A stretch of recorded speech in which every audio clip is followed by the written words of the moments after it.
I'm going to open your mind today. These are the kind of things I've been thinking lately. Society is screwed up. You know, the way we judge people based on the money they make, on their status. We don't judge them on their values. We don't judge them on the kind of person they are inside, their beliefs. We judge them on purely external assets. What car they drive, what house they have, how much money they make, what their job title is, even what degree they've got. It's all such superficial things. And I literally have 2 or 3 friends, right? And the reason for that is because there are too little people that are genuinely real. And I've said this before, people will class me as their friend. I would not class myself as their friend. And that's the truth of it. And the reason is because the way people think, and I'm 24, and from my perspective, the way a lot of people think, not just people at 24, people are so quick to connect over complaining. How crazy is that, right? And I can only speak from a UK perspective, so United Kingdom, because that's where I'm based. But if you are tuning in from a different country, then I appreciate you, first of all. And second of all, I don't know if you will relate to this, but you may. But yeah, so people seem to relate over complaining, over slating their friends, family, partners. They connect over negativity. They don't connect over positivity. Now, I was having a conversation with an incredible human being, and he originates, I believe, from France. And we were talking today, and he looked about 40, but he was 62. And his perspective, we just connected on a soul level. And if you don't know what I mean, I can't explain that. You either understand that on a spiritual level, or you don't understand. And that is the truth of it. That's how I can put it. We connected on a soul level because our values and beliefs were so similar, and we believe we both have a higher calling to help people, to build a mass movement of positivity and opening the eyes of people for good, and saying the things that people don't want to say, and doing the things that people might not want to do. Now, it's a lot of my closest friends are like over the ages of 35, which is crazy. And the reason being is because I feel like, especially people on my age, or within my age, in mid 20s, early 20s, the things they're focused on, I just can't relate to. Drinking, drugs, sleeping with loads of people, things like that. And it's just ego. I've had a spiritual awakening lately. This isn't my first one. I've had probably about 3 in my whole life. I started my spiritual journey, I think it was 17. Me and my ex broke up at the time, and my parents split. And yeah, it was a difficult time. But I started delving deep into myself. I started the gym at that time. I started actually building my body and building my mind. And I always wanted to be a UFC champion, right? But this went deeper. This became identity level changes. And my recent spiritual awakening has really deepened my understanding of life and general systems and the way things are. Like, have you ever felt it where your perspective has changed so much in such a short space of time that everything you're doing, everything you're feeling, everything you're watching just feels different? Like, I'm rewatching TV shows and they feel different. It's absolutely crazy how when your perspective changes, the things you look at truly change. And I've really realized in life that there really are no cheat codes. There are no secrets to building a good body, to building a personal brand, to developing good relationships. Success leaves a trail. Success leaves breadcrumbs. And the advice out there, there's a lot of good advice out there. And the truth is, a lot of us, and my previous version included, did not want to follow this advice because the truth is, it's difficult. And the truth is, you have to get out your own way. You have to actually build yourself on a deeper level. You have to actually know yourself. You have to become self-aware. You have to know your values, know yourself. And that is hard.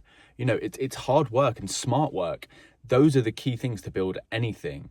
Like, you could have all the gym knowledge in the world, right? All the fitness knowledge you want on how to build the most perfect, aesthetically pleasing body and the most in-depth nutritional knowledge, and know every single supplement to take based on every single ache and pain you feel, every single deficiency of vitamins you have. But if you don't go to the gym, if you don't actually eat these products, if you don't actually do the thing, you're never going to get the body. You're never going to feel healthy. You're never going to be healthy. And that's the truth of the matter. Too many people know too many things but don't act on it.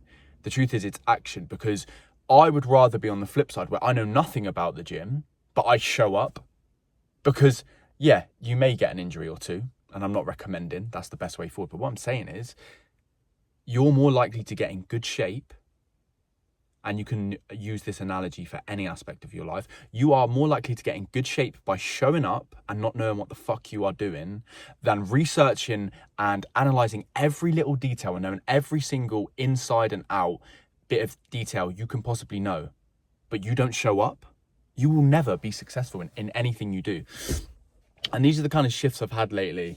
And I've realised that, you know, I've seen old school friends, etc., and you know, they may be watching this, they may not be. And you don't realize how far you've grown and how much you've grown, how far you've gone and how much you've grown until you reconnect with people that you used to be best friends with, people you used to chill with all the time. And then you realize, oh my God, I'm not speaking the same language. It's crazy. We're both speaking English, but we're not speaking the same things. We're not coming from the same belief system, the same values, the same mindset, the same perspective. And that's crazy because it's made me realize how different I am from people I used to be so close with. And that's a good sign of progress. If you've outgrown people, it's painful. And over the last 6 years, I've constantly said to myself, did I do the right thing by leaving my friend group? And did I do the right thing by not meeting them, not going out drinking on the weekend, not going to these parties, not taking these birthday invites, not doing this, doing that? And then it kind of hit me recently, about maybe a month ago or 3 weeks ago, when I saw a couple of people that I used to be really close with. And I was like, I'm just so different to them now. And it actually reinstilled to me. I was like, I'm doing the right thing because I'm following my path, and they don't get it. I can tell them what I'm doing in my life. Oh, I've stopped drinking. They're like, oh yeah, I'm trying to do the same. Or, oh yeah, that's something I've been considering. It's like, I don't know, I just feel like we're just not on the same path, and we're not going up together. That's the truth of it. Some people don't want to go up. Some people want to stay the same. And I still can't wrap my head around why people don't grow. In fact, no, I can. And it's because you only grow when you do the thing that you haven't done before. In any aspect, right? So for me, I realized that in a relationship, I am terrified of vulnerability. So I will run away the other direction when there's an opportunity for me to be vulnerable. I've said to myself, and I've realized, probably shouldn't do that. It's probably not benefiting me. And actually, it wasn't benefiting me. So recently, I've started being vulnerable and open up. Actually, this affected me today. This person said this, and blah-de-blah-de-blah. This affected me. I'm a very sensitive person. So I'm very open with that. Or I have been the last couple of weeks. And already I've noticed my relationships improved. I'm like, wow, this is all it took. It's such a simple thing. Oftentimes the thing that's holding us back is such a simple, minute thing we need to change. Yet it is so difficult to comprehend and to do because it is so difficult to who we have been programmed to be. It goes against what we think we know about ourselves. This is why people are stuck in their ways, because they think they know themselves so well that they can never be any other way. But I think it's important to reinvent yourself.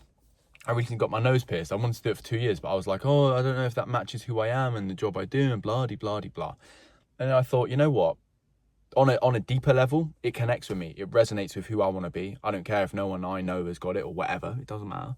I'm like, well, I'm going to do it because that's what I want to do, because that's what connects to me on a soul level.